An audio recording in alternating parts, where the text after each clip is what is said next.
請各位起立，合掌。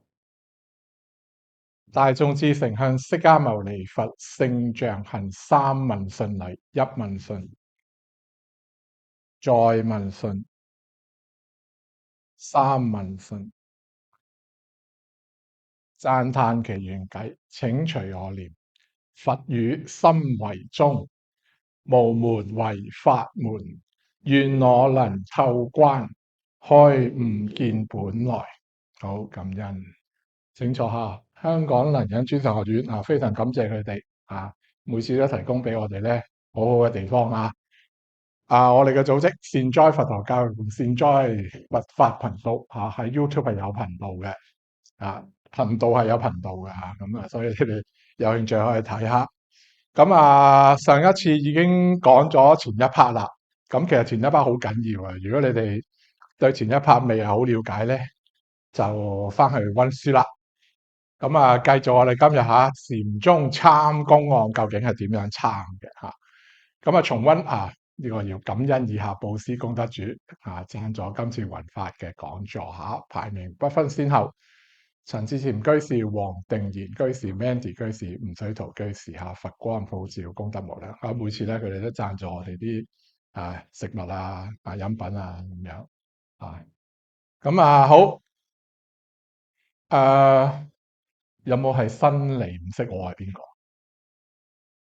咁無論粗略講下啦咁我係叫定全係香港人嚟嘅，唔係台灣人。好多人以為我係台灣人，講國語唔係，我講廣東話嘅。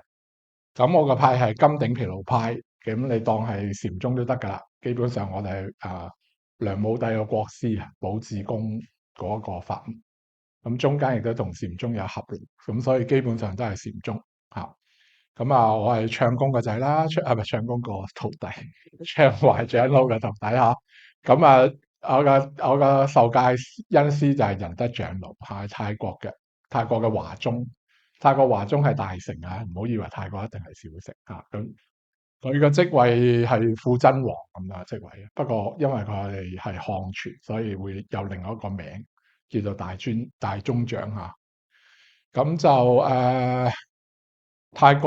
係泰國摩訶朱拉隆功大學嘅博士，咁就而家喺海外教緊真伽大學研究所、大學本科同埋法學院。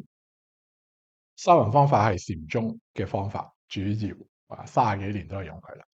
咁跟住中間會學埋般若中觀、天台止觀、帕繆禪法同馬哈斯禪法。所以基本上我啲禪法比較雜嘅多種類。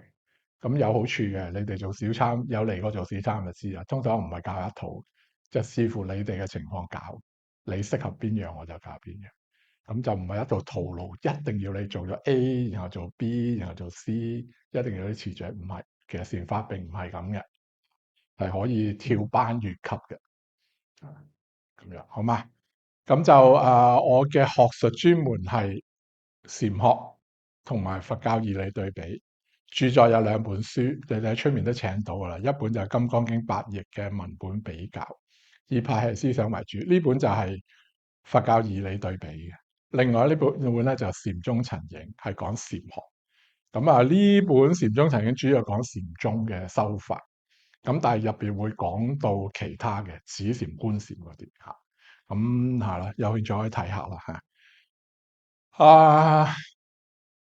做下廣告先。6月21同埋29號，一日係星期六，一日係星期日嚟嘅，晚上6點半至9點半，會喺尖沙咀香港文化中心行政大樓，即係婚姻註冊處同一等4樓嘅 A.C.2 會議室咧，就會講呢個主題《楞嚴經》嘅觀世音耳根圓通法門修行方法與應用講座。咁點解唔喺呢度講咧？因為我啲義工話你生日6月，咁搞大啲，咁咧就結果揾咗個120個座位嘅。因為我哋呢度每一次報名咧超過呢度嘅限額嘅，咁好多時都變咗候補。咁佢哋就話你生日搞大啲啦，俾多啲人嚟聽啦，唔使候補啦。咁話唔使候補咗，我哋好似搞咗幾多日嘅廣告，3、4日廣告都幾乎爆咗啦咁。所以大家有買趁手啦，快啲要報名好報啦。咁我哋嗰度咧有 poster 嘅，出面都有嘅，咁亦都有呢個 QR code 嘅，咁你就 scan 就可以報嚇。咁歡迎大家嚟嚇，一齊指教我哋嚇，指導我哋嚇。咁講起指導，我哋今日好高興啦，仍然有兩位法師嚟嚇，親臨指導嚇。多謝佢哋嚇。好啦，上次咧其實就講到呢度，就係從公案了解如何參嘅路徑，其實係講緊嘅一個小結。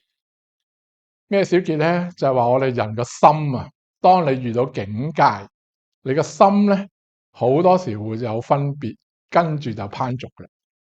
其實你各位自己諗諗自己嘅心係咪咁？通常都係有個境界喺你面前，個境界唔一定係外在嘅，有時係你個心構造嘅。例如我成日都舉呢個例，就係小朋友同爸爸講，我想食雪糕，佢面前有冇雪糕咧？係冇嘅，係咪？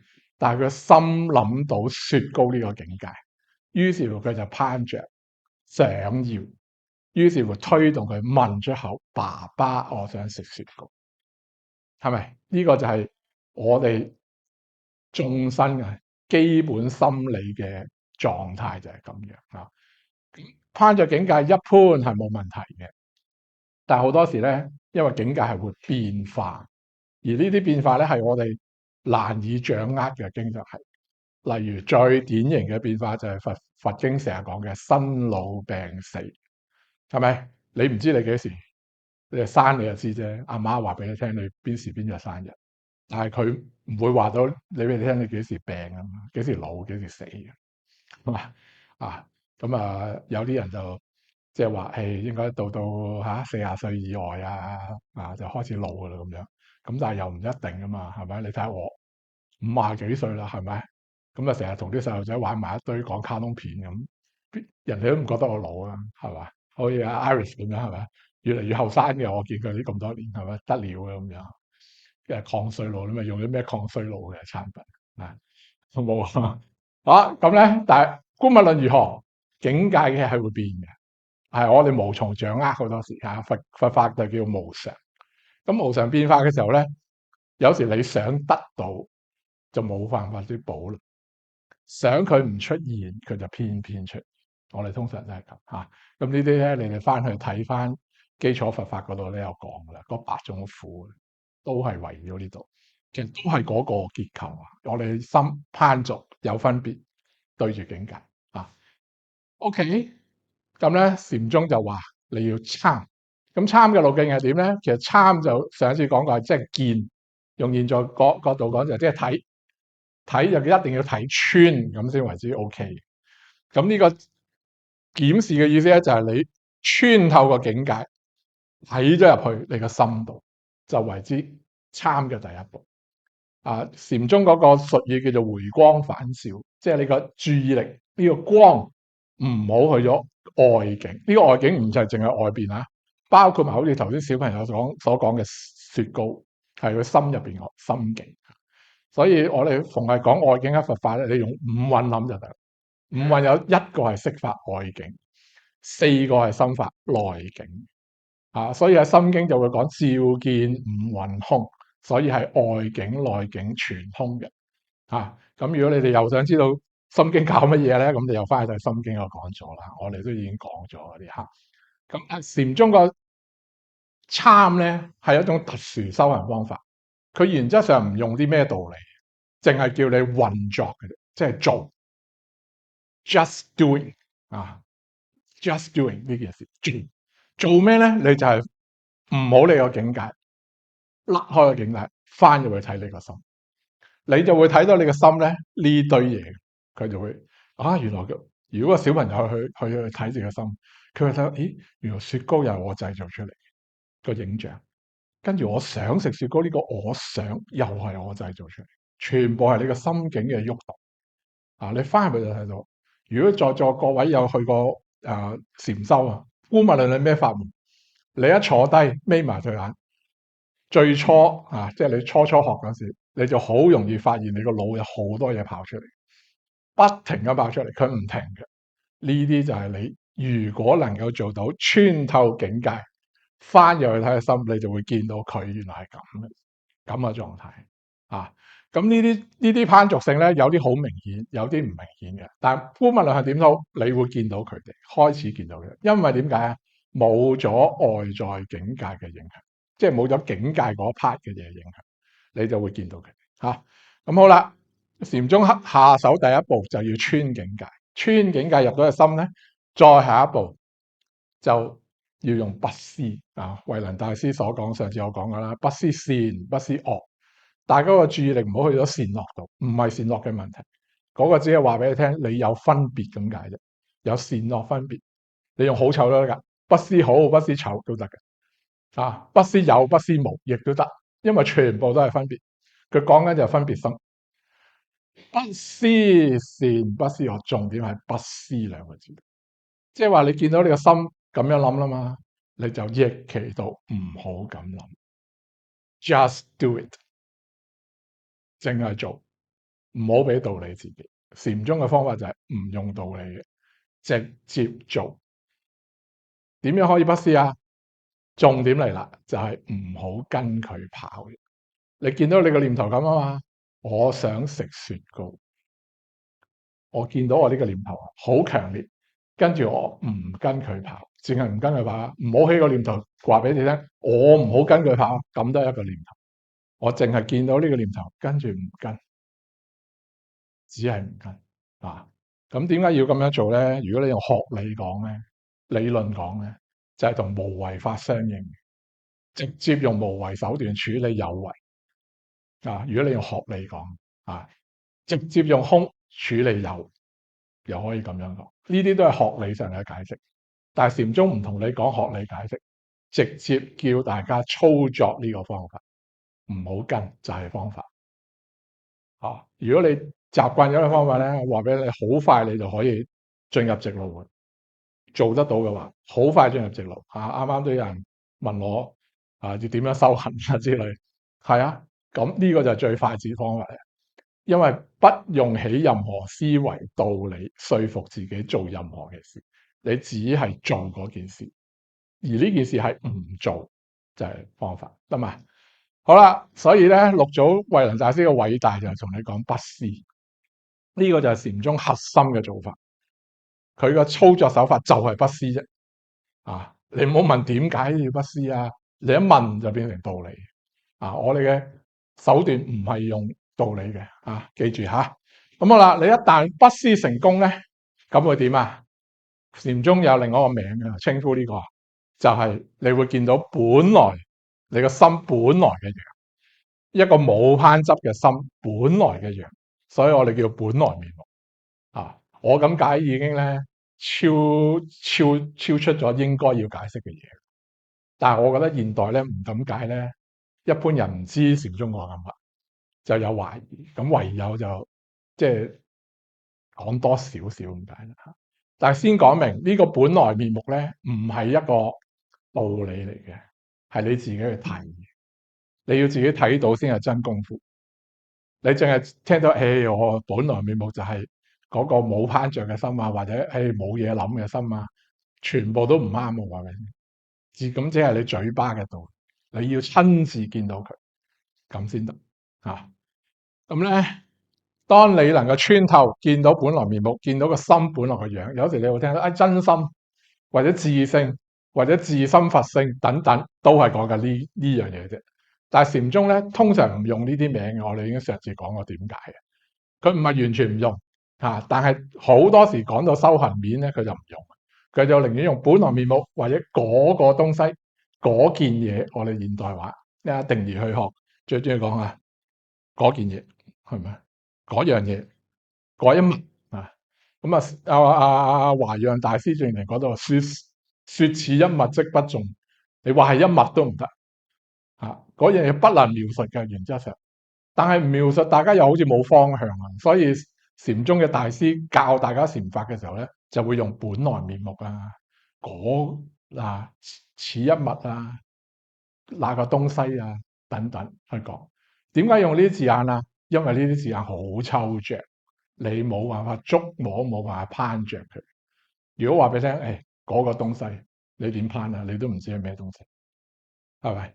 所以咧，禪宗就會用呢啲字眼嚇，係目的為修行用，好嘛？好啦，當你見到本來面目之後咧，呢個本來面目咧，佢唔係死物嚟嘅，佢係活嘅，係一個活嘅心。呢個心雖然好清淨，佢好似冇污染，佢咧唔會攀着嘢，但係佢有能力再發動嘅。佢一發動嘅話咧，就係用呢種無分別、無染嘅心去面對翻個境界。喺嗰陣時，一個達到咁境界嘅禪宗參禪者咧，佢就會連境界都變為清淨，成串嘢清淨晒。我哋覺得污染嘅，佢真係清淨啊！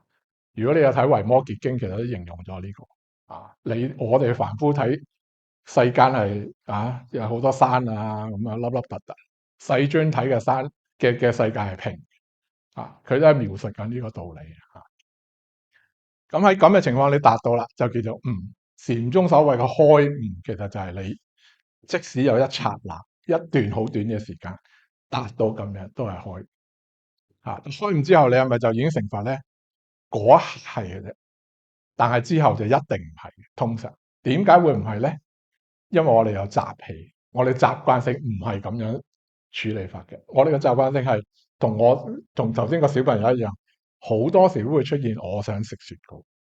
所以達到悟之後，禪宗嘅角度先係真修。真修代表咩意思咧？就係話嗰個人之後嘅修行咧，次次攞呢種狀態嚟做自己對比、自我對比，究竟佢合唔合乎呢個標準？所以你睇禪宗嘅祖師大德啊，六祖慧能講啊，迷時師道，悟時自度。點解會悟時自度咧？因為悟咗嘅人，佢自己有個標準，自己可以度化自己，自己做任何嘢，身語意一切行為，佢自己知道自己啱唔啱呢個標準。但我亦可以話俾大家聽，即使你悟咗，一日24小時入邊，你能夠達到1秒保持到咁咧，都好難。喺嗰陣時先係真真正正努力嘅時候。前面嗰啲都係叫做咩？累積下嗰個力量嘅啫。好嘛？好，達到咁樣啦，個方向就要定落嚟，就要去大嗰邊。上次我哋有小嗰邊，又有大嗰邊，用野狐禪講咗。大修行者係不昧因果，小修行者係不落因果。上次我講咗點解有小修行者，因為阿羅漢就係小修行，佢係不落因果。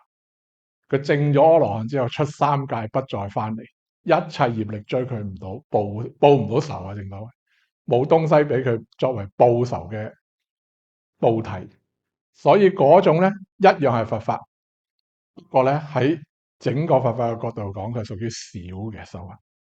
大修行者唔係咁，佢維持翻喺三界做自利利他菩薩道嘅工作，所以佢一定咧會面對自己過往做嘅所有業力同業果。當業果一出現咧，佢一定會正常，我哋一般人就會有煩惱，但係佢因為不昧因果，所以果嚟到佢一樣唔會有煩惱。佢行為作事全部個因亦都唔會產生煩惱，因為佢不昧。咁呢個咧就係而家講就只係字面講啊，你哋去到嗰個位，你睇下啦，你會睇得到，我只係咁講咁就睇你自己親身經驗。嗰個其實唔係用文字講嘅嘢不過祖師大德咧就盡量講，我亦都盡量講，等你哋可以碰觸得到究竟係乜嘢一回事咁我覺得咧，大家重點係要做到呢個先，睇得到自己，即係將你嗰個心念出嚟嘅攀緣性執着性唔好跟先，嗰 part 係最緊要好，咁呢個係上次嘅重溫粗略講咗。咁今次咧就開始正式參公喎。參公我上次講咗啦，其實有分幾類，大分。第一類就係呢類有意微語，咩意思咧？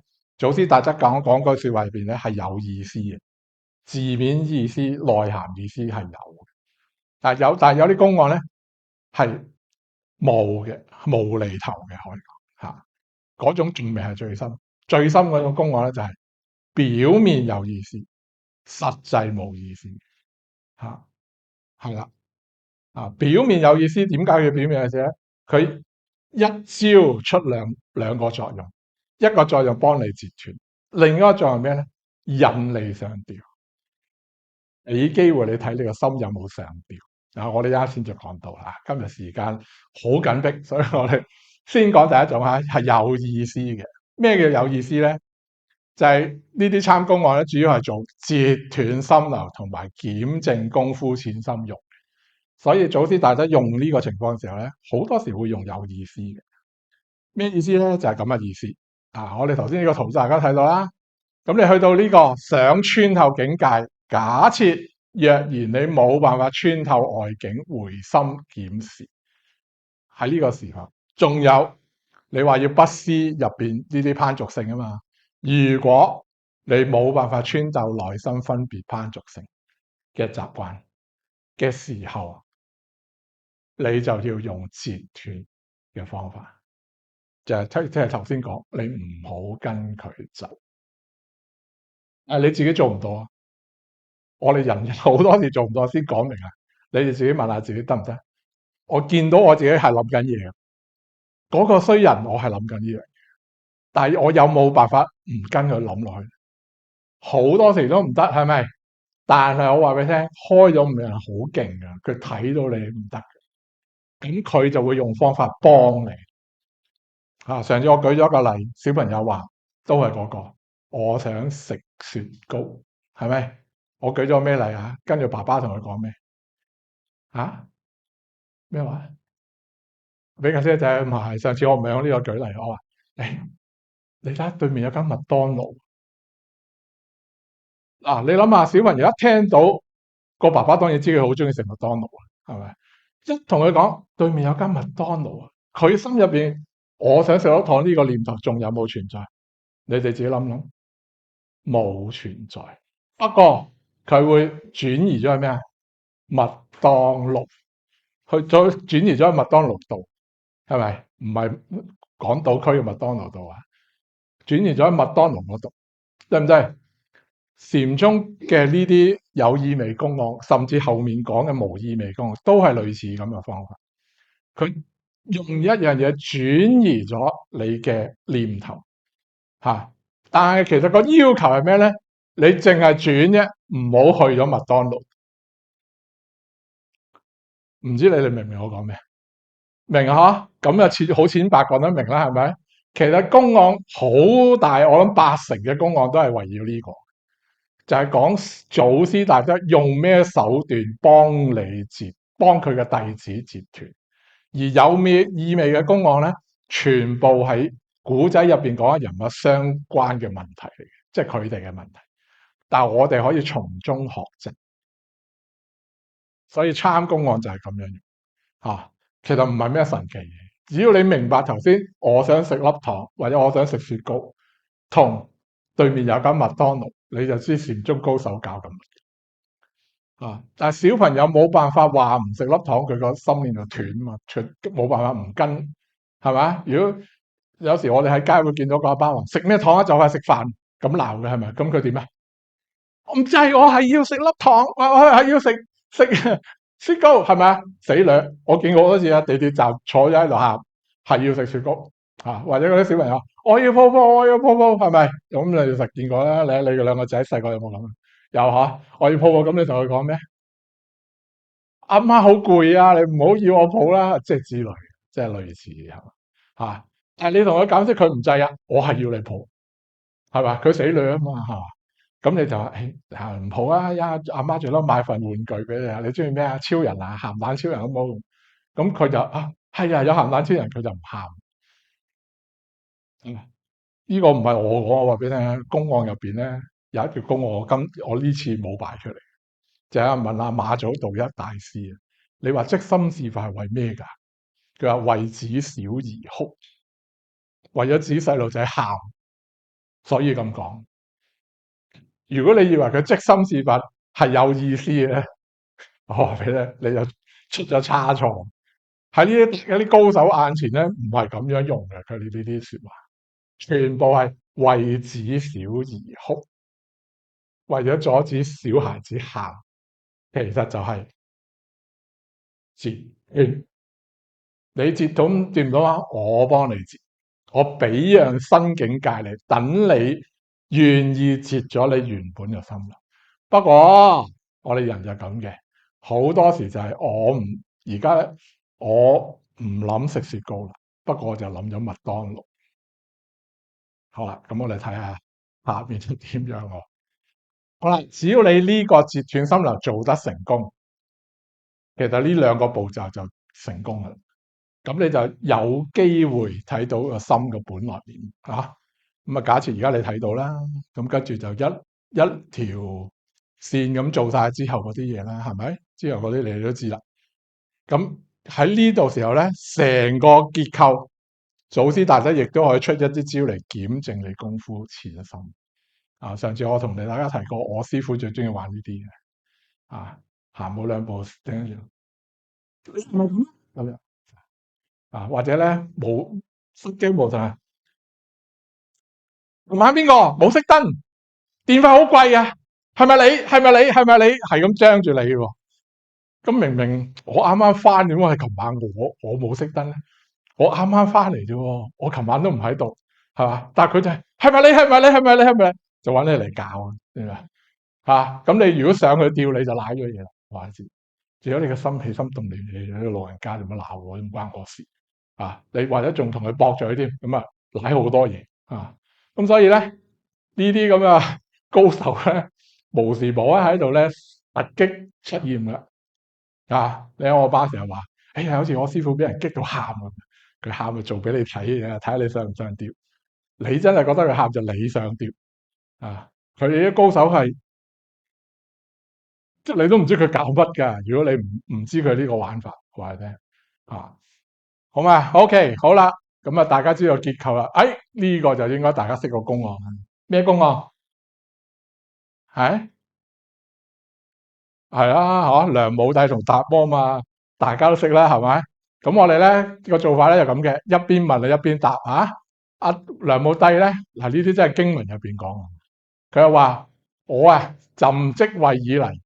造紙寫經道真無數，不可勝數，有乜嘢功德？係咪咁問啦？咁阿達摩點答？啊，你哋真係好熟個故仔嗬。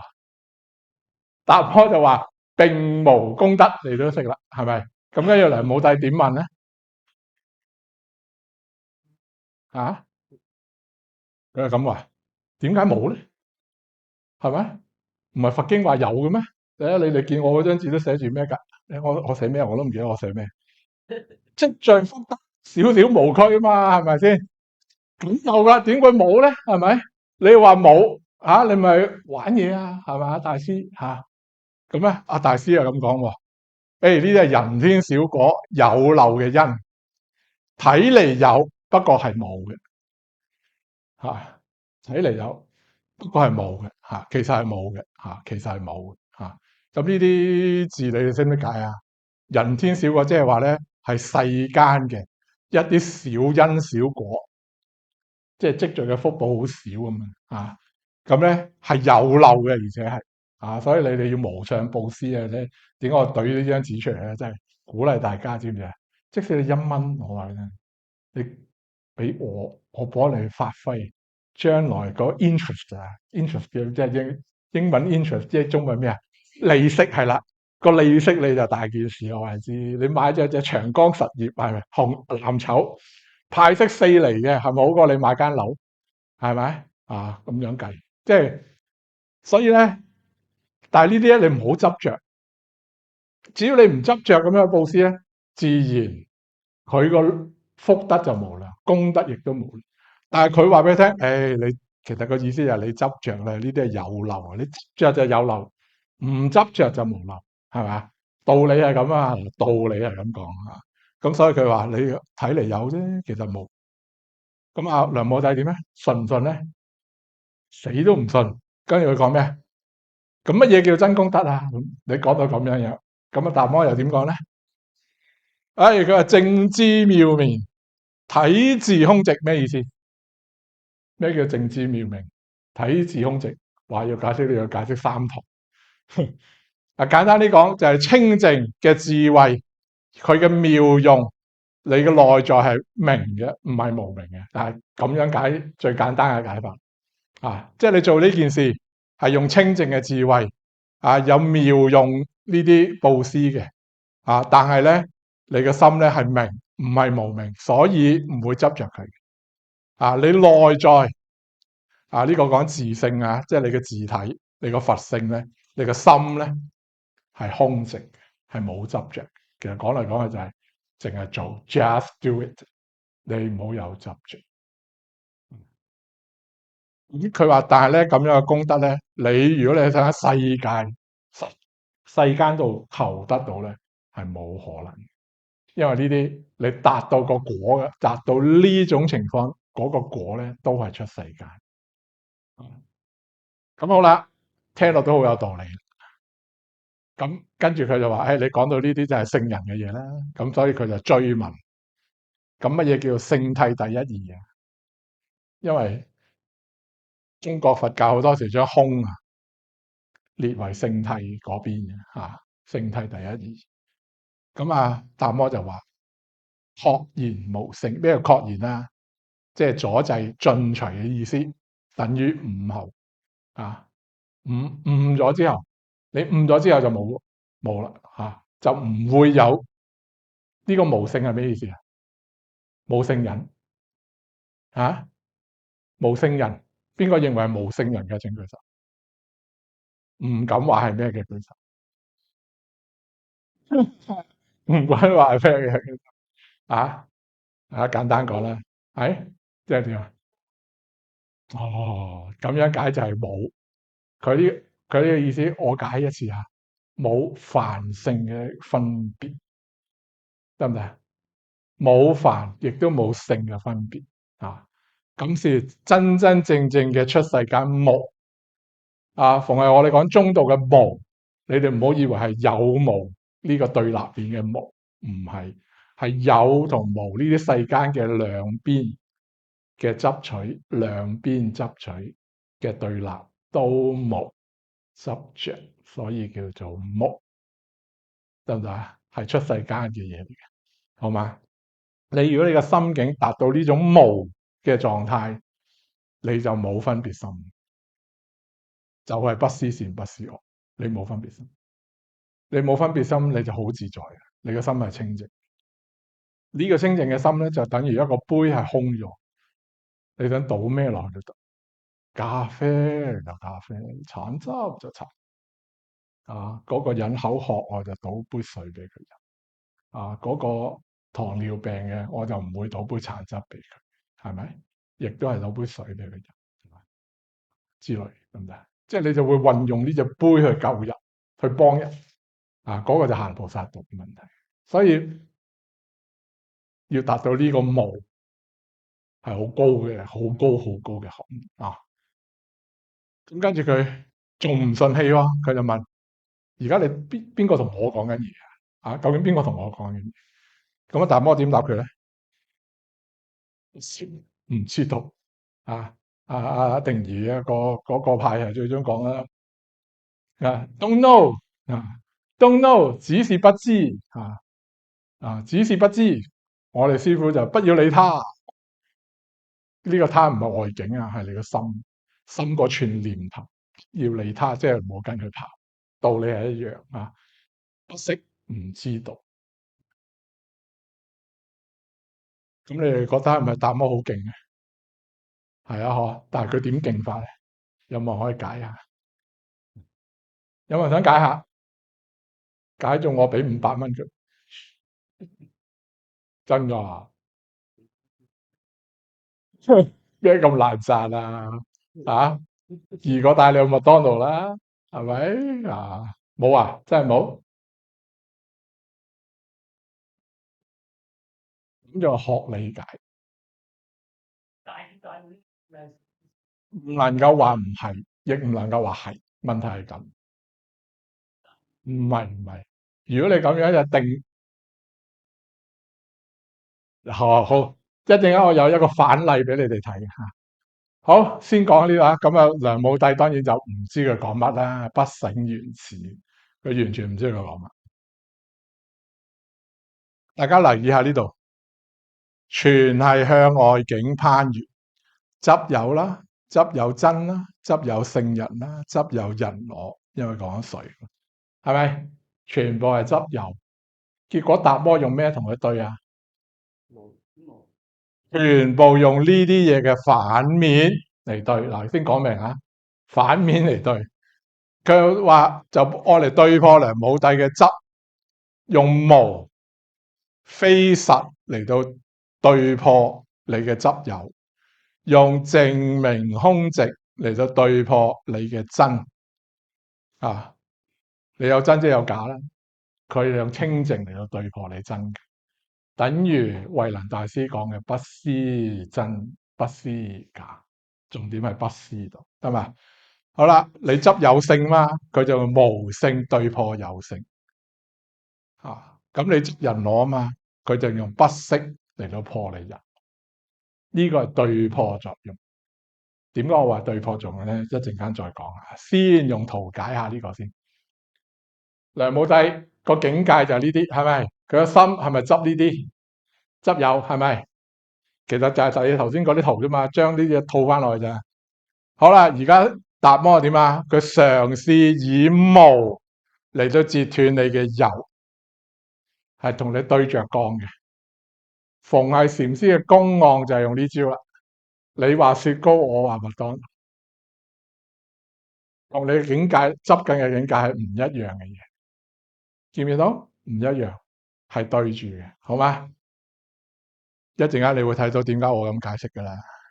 好啦，所以公案咧，全部都係祖師我嚟截斷對方聽嗰個人嘅手段嚟嘅。啊，大家要多啲參啊，攞嚟唔係攞嚟死，攞嚟自己用啊，攞嚟自己用。點解我修行嘅時候咧就可以攞嚟用？譬如你頭先咪叫大家穿透境界翻去咧呢個心，你只要你睇到你個心執啲咩，你就有辦法攞第二啲嘢嚟對破佢，你就可以截斷。如果你截唔斷嘅話，就揾一樣對係反面嘅嘢嚟截斷你而家嘅念，而唔係起一個念頭我壓制佢，我起個念頭唔好再諗落去，唔係你諗反方向，久而久之你就可以截得斷。就可以截得斷。只要你同時間有一日做到，你諗出嚟嗰個反方向，同你而家執着嘅嗰件嘢，同時間都冇再諗落去，你就開悟。唔知你明我講咩？同時間唔諗雪糕，亦都唔諗麥當勞，你就開悟，你就有可能見到你個心，你嘅本來面。所以慧能大師不思善不偏惡，善惡係咪對立噶？用善破惡，用惡破善，禪宗係咁嘅。佢嘅結構係咁嘅吓。咁所以咧係咁參。有冇人完全唔明我講乜？你哋太叻，全部都明。一陣間就有問題考你哋嘅，答唔到罰款。好啦，而家假設兩個人嘅對話有變，嗱，呢個就解決你頭先嗰個問題啦。不識究竟係類似究竟係乜嘢嘢咧？嚇，點解我嘅解法會係咁咧？根本同個識無關，其實可以咁多，全部係對破作用。好，假設而家咁啦，又係呢兩個哥哥，皇帝一樣係咁問：朕即位以來做事寫經道真不可勝數，有咩功德啊？達摩一樣咁答，並無功德。假設梁武帝下一句佢咁講。哇！咁既然冇功德啦，咁我就以後唔做咯，唔做紙，唔做紙，唔寫經，唔道真，得啦。你話冇噶嘛？你話冇嘅，咁你覺得達摩應該點答？佢仍然答呢句，冇就對啦。咁啱唔啱啊？破唔破到佢個局？吓？明唔明我講咩啊？所以達摩所講嘅所有無啊、乜乜乜乜啊、不識啊，同佢對着幹，因為佢一路執着有，所以我用無。唔係世界真係冇。唔知你哋聽唔聽得明我呢句說話啦所以如果佢話既然冇功德啊，我就唔使做啦。呢啲我以後唔供養啦，唔做見寺，唔安真，唔做寫佛經。咁你覺得咁樣做對世界係好事定壞事咧？有傷害定係冇傷害？你哋知啦嚇。佢甚至你話冇啊嘛，即係冇佛啦。你話冇聖嗱，如果下面全部都係你話冇聖啊嘛，得啦，冇既然冇聖人，即係佛教講嘢係廢話。咁我咁解釋得唔得？你話冇聖啊嘛，我就捉住你呢句。你話冇聖嘅，又冇我話你話噶嘛。既然冇聖，即係冇佛啦。冇佛，咁你哋拜咩啊？你哋學咩啊？佛講嘅道理全部係廢話，做咩仲學啊？咁係咪有破壞性啊？有啦吧？對唔對啊？所以喺呢啲情況，達摩絕對唔會用無嚟同佢對嘅，我話你知。所以我《金剛經》嘅俾我講過啊。當你話冇功德，我就會同你講有；當你話冇有功德，我會同你講功德係空。所以佛法係唔一定嘅。我師父教我嘅最重要一點，法無定法，全部係攞嚟用，用係愛嚟對破，對破係對破執着。你執有就用空自己對，你執空你就用有自己對，自己對自己，自己幫自己。公案只係顯示個道理係咁。如果你唔明個道理，着咗喺個文字度咧，我哋就會以為佢講嘅無係真係冇乜嘢，冇乜嘢，冇乜嘢，冇乜嘢。我聽過人解釋咧，確然無聖，冇聖人噶。我即刻舉手，冇聖人嘅話，咁你唔使學佛啦，都冇聖人，係咪？所以我咪同大家喺基礎佛法公司講咗啦。佛法嘅根本嘅教理只有一條，就係緣起。緣起分出兩範，一範叫做無常，一範叫做咩啊？因果，係嘛？點解會係咁樣咧？因為呢兩個係一個破有，一個破無，剛好嘅。緣起本身就破晒一切，但我哋好難就咁用緣起觀東西。但係緣起顯示嘅影像，即係佢個性質咧嘅功能咧，係會顯現嘅。一個就係無常，一個就係因果。我咪上次講過，即係有同大家分享過啊。我去導一個小朋友，個後生仔啦，即係好似你嗰兩個仔，其中一位公子咁大一年紀。咁我同佢講，細個佛法講無常。佢話啱啊，法師，我好贊成無常嘛。所以今日 Susan，聽日 Mary，後日 Anita，佢哋唔應該埋怨我噶，無常啊嘛。我一日呢個，聽日嗰個，係咪啱晒你講？試問你點再度落去啊？如果你死咗喺無常度，係啊，世間係無常，你咪冇得到咯，係咪？我前嗰排啱啱就喺論壇，即係某個論壇，就有人發表啲論文，就係講啲類似呢啲咩無常無常，一路講無常。咁我又舉出呢個例子，我話如果遇到咁嘅情況，你呢篇論文點樣可以幫到呢個人？佢就啞口無言，跟住在座啲人好似都唔知點樣做，所以我話俾大家，你死讀書讀死書佛法唔係咁要用。咁佢哋反問翻我，咁法師你認為點？我喺呢啲情況你要用因果。你今日 Susan，明日 Anita，後日 Mary 啊嘛。你第二日你都會 Susan 對住你嘅時候，今日阿 Tom，後日阿 Peter，到時你就知道痛苦啦。點解你會咁樣？因為你係花 fit 人，自然就有花 fit 嘅結果。你行花 fit 嘅行為，就有花 fit 嘅嘅報應喺呢啲情況，你要同我因果啊。歷史上有一個驚人嘅事件，就係亂用嘅嗰個人叫成吉思汗，佢攻陷咗一個國家叫花剌子模國。你翻去睇歷史都真嘅。佢召集咗花剌子模所有人民幾萬人出嚟，佢話：我同佢講，佢話我一陣間咧就會屠殺大家，不過你哋唔好怨我。你哋今日之所以會俾人屠殺咧，就肯定你哋前世做咗衰事、衰嘢、惡事，所以你今日俾我屠殺係罪有應得。佢都講緊佛法喎。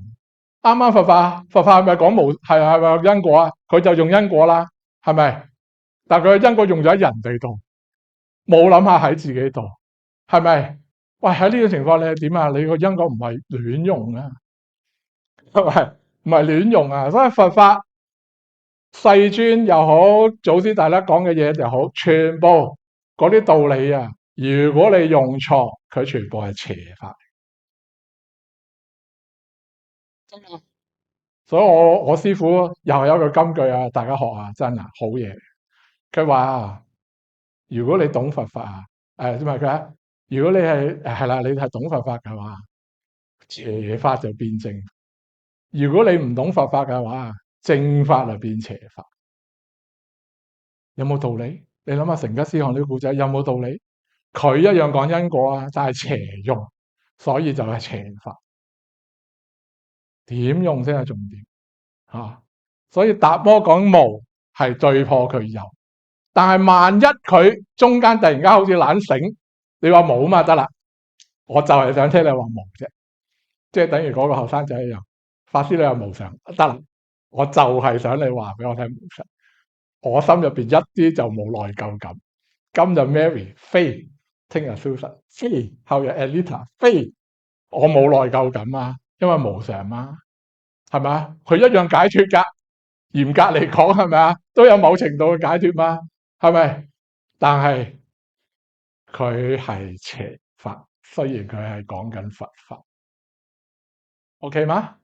得啦吓，所以呢個公案我點解首先就攞出嚟同大家講咧？好重要，唔好亂諗嘢吓，唔好跟住啲文字跑，以為達摩講無就係世界無，佢話無性，你真係以為無性 ？No，佢話無性係對破對方認為有嘅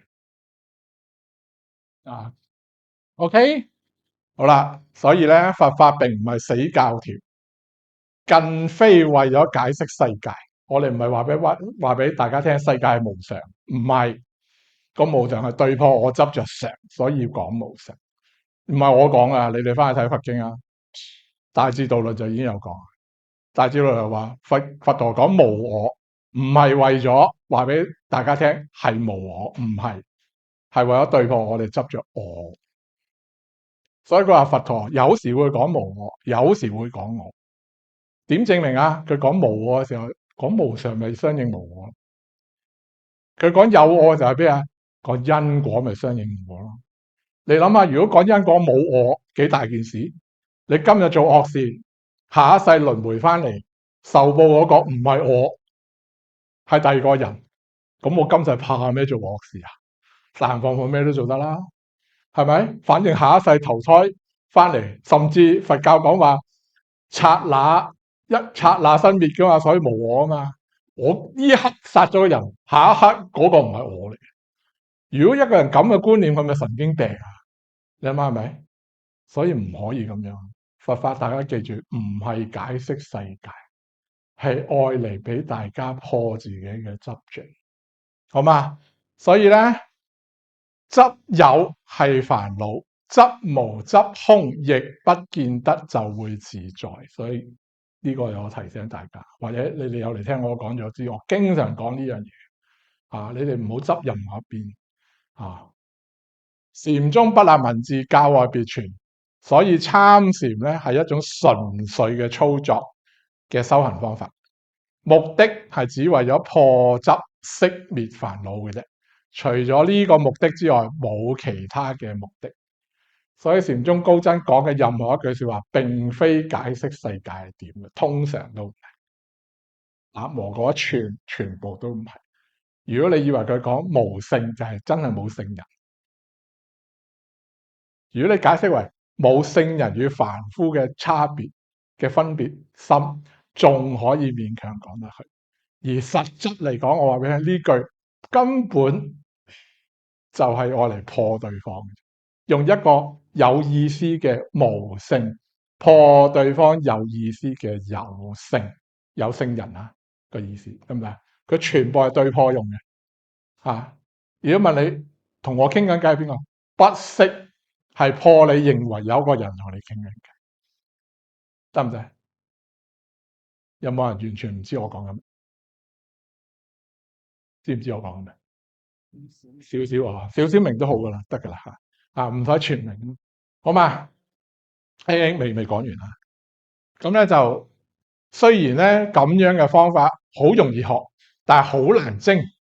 但如果你哋喺從小事開始咁鍛鍊咧，總會有辦法入得到呢個方法而家呢個方法係最快嘅，因為我冇起道理，你純粹就係揾樣嘢同自己對着講就得啦。啊開頭你哋會唔習慣啊，覺得好似哇自己好似精神分裂啊咁啊，係開始會唔習慣，但係咧久而久之，你又發覺佢好處之後咧，你連呢個道即係連呢個對破嗰招都唔使用，就佢目的都係令你唔好跟思維走，願意放下，唔好跟住行，目的係咁。好，而家幾點？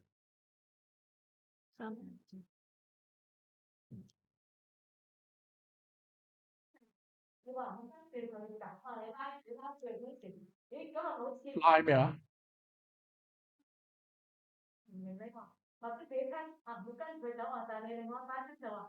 邊個另外把聲啊？你起咗第二把聲，第一把聲就熄滅咗啦。你同小朋友講麥當勞，佢就熄滅咗。我想食雪糕啦。你唔係咁嘅咩？我同你講，喂，嗰度有間麥當勞，你仲話我又要食雪糕，又要麥當勞啊？咁你就有問題啦。明唔明白？通常人唔係咁嘅，你起一個念頭就代替咗前一個。呢個方法都係對破嘅方法，就係咁樣樣但係最後嘅目的就係要你起嗰個念頭同埋原本執着嘅念頭，通通放低，你就有辦法穿透你個心一下穿透，你就有機會睇到本來面，有機會就先講明有機會，唔係即係做 just do it， 好嘛？你唔好用即係呢啲代替入去唔係即係做 ，OK？好，呢個古仔應該大家又知係咩啦？達摩後面有個人喺度做咩咧？喺個山洞度，咩古仔啊？二祖好，大家都非常知達摩面壁有個人二祖佢咧就走嚟咧喺個雪度，仲斬咗自己嘅手添。咁佢話弟子心未安，希望師傅幫我安心。咁達摩就話攞個心嚟啊，我幫你安。咁咧佢就發出咗一句好經典嘅說話：域心了不可得，揾個心揾唔到咁達摩就同佢講：我幫你安咗個心。係搞咩啊？呢個故仔後尾話阿媽，我今日想要500蚊，有啲嘢買。佢話你攞500蚊出嚟啊！我跟住俾500蚊你。你仔阿媽，你講乜嘢啊？呢個故仔即係叫你攞個心出嚟，點攞個心出嚟？係咪但係呢個人咧，佢又真係走去揾，有咁聽話嘅人，幾好。生個仔生就咁都唔錯。好，呢個咧心未安咧就係意思咧就係佢執內心常生攀俗性未能安。呢啲人咧其實話俾你聽，二祖咧喺呢個時刻佢修行好高嘅，佢境界已經影響唔到，但係佢內心嗰種攀俗性佢自己見到就係會出，就係會出嚟，仲不斷咁出嚟，唔理外境係咩，佢間唔中就會見到佢出嚟。未安，未人平靜。要平靜咧，好多時一般禪法都係咁講，即係要平靜。你個心要唔好受外境影響係咪之類嘅。佢覺得唔得，個心仲係未安，好微細嘅未安。真係㗎，我同佢咧，呢個已經好高境界，好高境界㗎。但係咧，總係仲見到佢喐好輕微嘅喐佢都見咁所以佢就揾達摩，知道佢勁。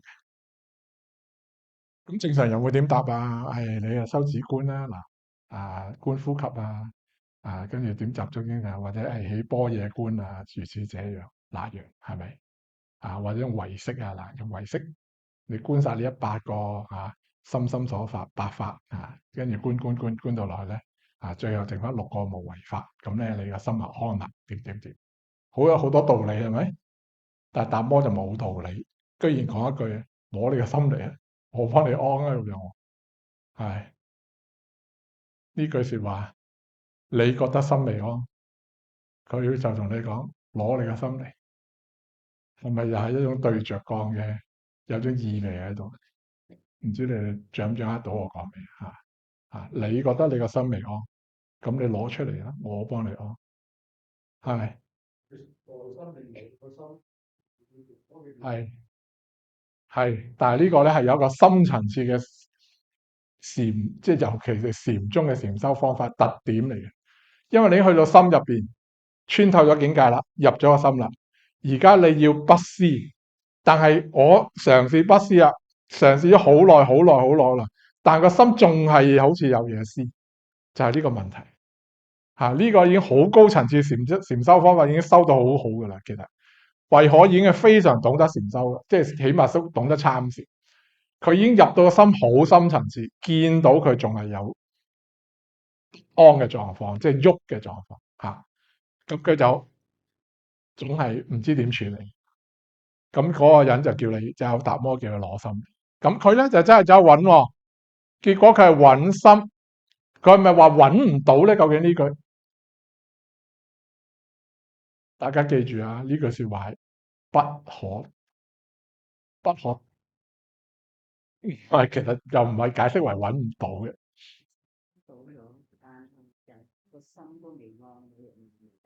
誒、好啦，咁樣解釋啦。禪宗呢個修法咧，去到呢個位係點樣嘅咧？你嘅念頭好零散嘅，好似一紮粉末或者一紮星星咁，佢冇連為一個好清晰嘅諗法，冇，唔係一個好清晰嘅諗法。但係你會見到佢硬係囉囉攣啊！你明唔明啊？你冇辦法用英文去 identify，中文就係咩啊？兩位後生仔identify 啊，認識、辨識好呢，我中意呢個字。你冇話辨識到佢究竟係諗緊乜，但係佢就係心未安，即係佢仲係咧好零散，好似啲我成日話形容呢個就好似游擊隊咁啊！即係咧佢係得閒就出嚟煩下你，得閒就出嚟煩下你咁樣你硬係想處理佢就處理唔到咁咧佢就去揾啦，結果揾到一個程度咧就係冇辦法辨識。學得嘅狀態如果用禪宗嘅技巧就係你冇辦法辨識。你哋諗下，當你一旦辨識，就會見到麥當勞。但係你唔辨識就好零散嘅，好似啲星星咁樣，佢冇具體嘅形象。唔知你哋有冇試過見到自己嘅心係咁樣？當你嘅禪修去到好深、好深、好深嘅，你成日就係見到呢啲嘢。但係嗰啲嘢就成日會咧，耐唔耐就會串埋一齊騷擾你。咁你又覺得佢好煩，所以就心未安。達摩就話：你心未安，我都知你咩狀態，你攞嚟即係你揾其實就係叫你揾。你翻去再深啲揾。如果你揾到嘅情況就係根本你都冇辦法將佢串連一齊，好似阿後生仔講，辨識到佢。咁呢個心流有冇影響你？仲佢冇具體思維，但係有思維，會影響你咩？唔會係咪？